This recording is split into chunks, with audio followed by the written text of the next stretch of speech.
Bienvenue dans ces journaux. Au sommaire, les délégués de toutes les composantes aux concertations nationales affectées dans les 5 groupes thématiques ont débuté ce jeudi les travaux en commission. L'avenue Kikwit, dans le tronçon compris entre l'avenue des universités et Kimwenda, se trouve dans un état de délabrement très avancé. Détails et précisions dans ces journaux.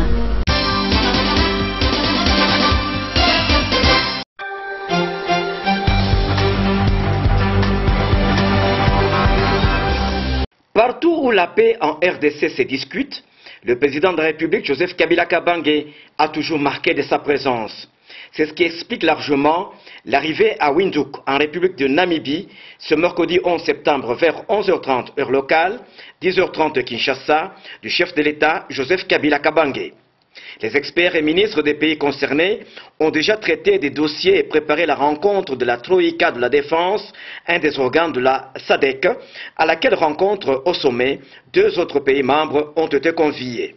Le Malawi, qui assure la présidence de la SADC, et la RDC, pays agressé par ses voisins dans sa partie orientale. Quant à la Troïka, elle est composée du Lesotho, qui assure la vice-présidence, de la Tanzanie, et qui a présidé la défense de la SADC il y a 1 an, et de la Namibie, qui préside actuellement la Troïka. Les 3 forment un trio en charge des questions sécuritaires de la SADC. Les 3 chefs d'État viennent discuter des problèmes sécuritaires et humanitaires causés par la guerre injustifiée imposée par le Rwanda et l'Ouganda à la RDC, devant le président Hifikepunye Pohamba, qui lui dirige l'organe de la défense au sein de l'ensemble régional. La rencontre au sommet des pays qui ont effectué les déplacements de Windhoek se tiendra vers 13h, heure de Kinshasa, et 14h, heure de la Namibie, au State House du président hôte. Aussitôt arrivé, Joseph Kabila Kabange a reçu la visite de son homologue namibien Hifikepunye Pohamba, qui accueille le sommet de la Troïka de la Défense de la SADC dans son pays. Les heures qui viennent permettront d'apprendre un peu plus sur l'ensemble de ce sommet qui se tient au moment où les FRDC, réorganisés et surmotivés, remportent des victoires sur le terrain et le M23 appuyé par les pays voisins décroche. Ce mercredi 11 septembre 2013, la première dame de la République démocratique du Congo va se rendre dans la cité de Vatican, accompagnée dans sa suite de ses proches collaborateurs, quelques membres de sa famille, les diplomates accrédités auprès du Vatican et ceux du gouvernement italien, avec à leur tête le vice-ministre des Affaires étrangères, Tunda Yakasende, l'épouse du chef de l'État, s'est installée devant la place Saint-Pierre pour suivre la catéchèse du pape François. L'enseignement de ce 11 septembre a été tiré du premier livre de Saint Paul aux Corinthiens sur l'unité de l'Église. Le souverain pontife de l'Église de Rome, dans le développement de son message, s'est exercé à la comparaison du rôle de l'Église à celle d'une mère. En effet, comme une mère donne naissance à ses enfants, les nourrit, les encadre et les éduque, ainsi il en est de l'Église qui engendre les chrétiens à travers leur baptême. Le pape François a exhorté l'assistance composée des pèlerins venus des différents coins du monde à préserver et à défendre la dignité et la bonne réputation de l'Église comme le ferait un bon fils pour sa mère. L'évêque de Rome a donné un devoir à domicile à tous les fidèles présents à la place Saint-Pierre. Il a demandé à chacun de se souvenir de la date de son baptême et la célébrer comme il en est de celle de naissance physique afin de demeurer attaché à sa foi. À la fin de la catéchèse, le souverain pontife de l'Église de Rome a quitté son siège papal pour se rapprocher de ses invités, au nombre desquels Marie-Olive Lembe Kabila, accompagnée de sa mère Léonie Kassimbe et de l'ambassadeur Théodore Mugalu. Devant son père, le Saint-Père François, Marie-Olive Lembe Kabila s'agenouille en signe d'humilité pour recevoir les bénédictions avant d'échanger avec lui pendant une bonne vingtaine de minutes. Un entretien visiblement familial et détendu qui se termine par des accolades entre le père et sa fille, qui est non seulement fidèle de l'Église catholique, mais aussi mère de la nation congolaise. À travers la première dame, le pape François a embrassé et béni toute la nation congolaise, en particulier les enfants et les malades. Marie-Olive Lembe Kabila a remis au pape en guise de cadeau 3 œuvres d'art significatives et un message qui exprime sa préoccupation de voir le pape François porter dans ses prières la République démocratique du Congo et son peuple. Je me trouve devant la place Saint-Pierre au milieu de tous ces pèlerins venus assister à la rencontre avec le pape François qui donne chaque mercredi devant cette place Saint-Pierre une audience publique. C'est ici donc que tout s'est déroulé. La rencontre entre la première dame de la République démocratique du Congo, Marie-Olive Lembe Kabila, et le pape François. Une rencontre qui aura été hautement spirituelle. La première dame de la République, en tant que chrétienne catholique, est venue non seulement se ressourcer, mais aussi recevoir les bénédictions de toute la communauté chrétienne catholique de la République démocratique du Congo. Depuis la place Saint-Pierre, dans la cité de Vatican, à Rome, Angèle Kanam Kisinda, RTNC.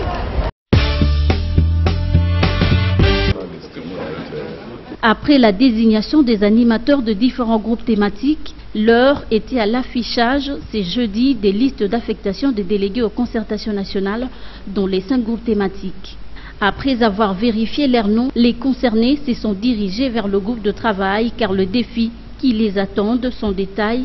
Ainsi, le regard des Congolais sont fixés sur ces délégués aux concertations nationales, de qui on attend des résultats porteurs de solutions aux multiples problèmes auxquels fait face la nation congolaise.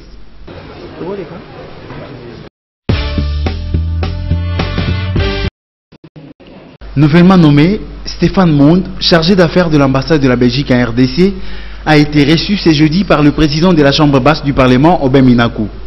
Le diplomate belge a loué les efforts des autorités congolaises pour la tenue des concertations nationales. Mais également, il a apprécié à sa juste valeur l'annonce faite par le président de la République sur la loi de l'amnistie et la libération des prisonniers. Nous suivons cette affaire avec grand intérêt. Nous avons en plus de ça deux Belges qui sont détenus en ce moment à Makala et à Ndolo, et donc c'est un dossier qui nous concerne. Donc nous le suivons avec attention, mais nous accueillons cette nouvelle de manière positive. Attendons maintenant de voir ce qui va se passer dans la pratique. Le hôte du président de l'Assemblée nationale a exprimé le souhait de voir la RDC s'inspirer de l'expérience de la Belgique pour bâtir le consensus autour des grandes questions majeures d'intérêt général pour la population congolaise.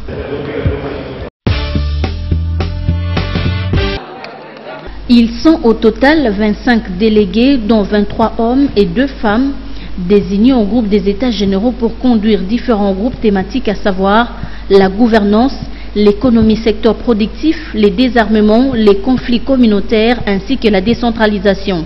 La femme étant faiblement représentée a fustigé ses comportements. Nous regrettons le fait aujourd'hui, qui était flagrant, que sur 25 membres de bureau nommés ou encore mis en place, il n'y avait que 2 femmes. Nous comptons beaucoup sur le soutien du Présidium et nous sommes convaincus qu'ils vont permettre aux femmes également de se retrouver à différents niveaux des prises de décision ou à occuper différentes responsabilités, parce qu'ils sont des fervents défenseurs des droits de femmes. Le président du Sénat, le président de l'Assemblée ont à plusieurs occasions prouvé qu'ils soutiennent la promotion des femmes. On est un peu déçus, les femmes. La représentativité est très faible. On aurait pu penser avoir au moins 6 femmes. Je pense, mais là 2 femmes c'est trop peu par rapport à tous ces hommes qu'on a vus monter sur le podium, et c'est quand même une déception par rapport à ça. Et je pense que là c'est déjà un problème qui a été mis à nu devant la population. Si nous voulons parler cohésion, il faut parler cohésion à tous les titres. Aujourd'hui, nous avons hommes et femmes formés pour pouvoir diriger la nation à tous les niveaux. Et là, nous avons effectivement démontré devant tout le monde qu'il y a une injustice criante qui se fait à chaque fois qu'il faut placer des personnes au poste de direction. La faible représentativité des femmes au groupe des États généraux a fait l'objet de la rencontre du Présidium de concertation nationale et les femmes issues des différentes composantes unies pour une seule cause. Les revendications étant fondées, le Présidium a pris acte de celles-ci en ajoutant 2 femmes dans chaque groupe thématique. Mon collègue et moi, nous nous sommes concertés quand nous avons entendu que vous voulez nous interpeller sur la question. Et nous avons décidé que nous avons 5 thématiques. Dans chaque thématique, il va y avoir 2 femmes. Vous serez représentés par 10 femmes. 2 femmes sont là-bas. Malheureusement ou heureusement, elles viennent de la société civile. Cela veut dire que nous, politiques, nous avons négligé la maman. Mais les institutionnels aussi ont aussi négligé les mamans. Nous réparons.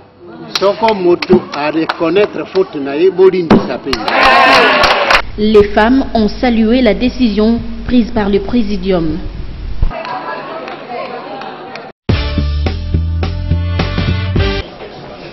Il y a un risque que les concertations nationales ne puissent pas respecter les calendriers tels que voulus par l'ordonnance présidentielle qui les a convoqués. Ce constat a été fait par le député national Alexis Lenga. Si on était prêt, on serait déjà en plein travail. Vous voyez que c'est depuis le 7 que seulement aujourd'hui les groupes des États généraux ont se réunis pour la première fois. C'est pour dire que rien n'était prêt. Que si on projette un calendrier et que sur le plan technique, rien n'est prêt. La conséquence c'est quoi? En rapport avec Kampala qui a lieu actuellement, Alexis Lenga souhaite que ces pourparlers se tiennent alternativement avec les travaux de concertation nationale de Kinshasa. Je dirais que tous le même sujet, il faudrait que disons Kampala et Kinshasa puissent se faire alternativement, hein, mais puissent se faire au même moment. S'il y a une décision prise à Kampala qui se contrarie avec les décisions prises à Kinshasa, ça c'est le regret. Concernant sa désignation en qualité du président du groupe parlementaire MLC, Alexis Lenga est animé par les sentiments de responsabilité. La responsabilité, on ne peut pas en être content, n'est-ce pas? C'est une responsabilité et nous aurons à apprécier cela. Donc avant, nous étions nous travaillions, mais puisqu'il y a un de nous qui n'est pas là, je pense qu'on ne peut pas en être content. Je vous annonce par ailleurs qu'une grâce présidentielle est à l'étude. Les discours prononcés par le président de la République lors du démarrage des travaux de concertation nationale continuent à susciter des réactions. Les dernières en date, ce sont celles du député national Benjamin Mwamba et du professeur Kassongo Numbi. Ces 2 personnalités ont loué le discours du chef de l'État en ces termes. Il a promis la libération des prisonniers politiques et prisonniers d'opinion. Ce qu'a été une revendication depuis très longtemps. Nous voulons voir passer de la parole à l'action. Le passage qui m'a plu dans son discours, c'est quand il a mis les concertations dans la lignée de notre tradition. La table ronde, la conférence nationale souveraine, le dialogue de Sin City et les concertations. Or, le président de la République est arrivé en 1997. Le seul fait qu'il s'est situé dans la continuité de notre histoire, je crois que c'est une preuve de la réconciliation nationale. Maintenant, tout repose sur les épaules des concertateurs.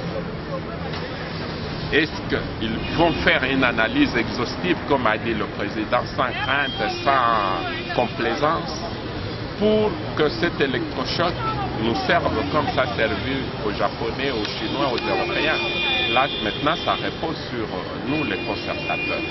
Espérons qu'à l'issue de ces forums, les Congolaises et Congolais auraient résolu bon nombre de problèmes qui gangrènent la société congolaise.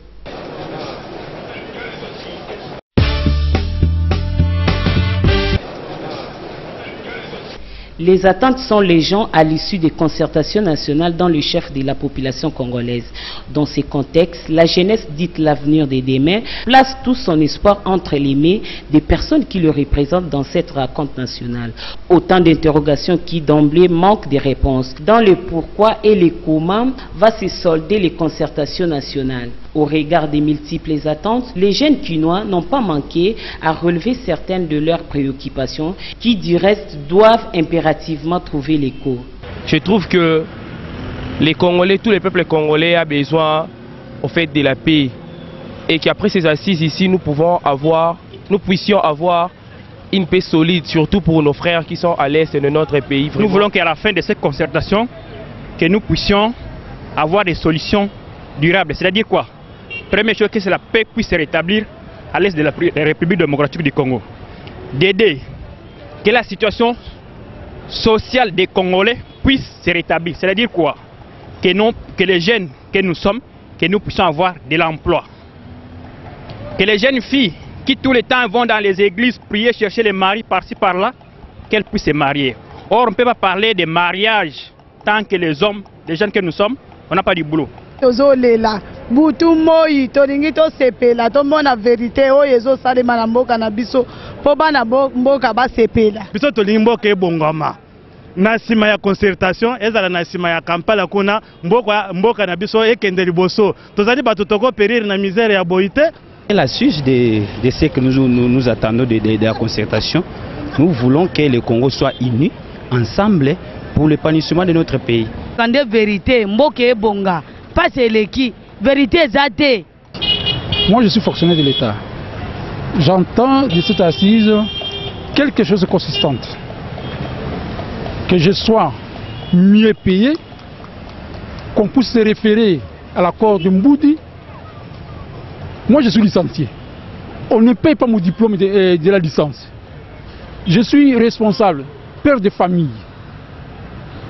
Les transports.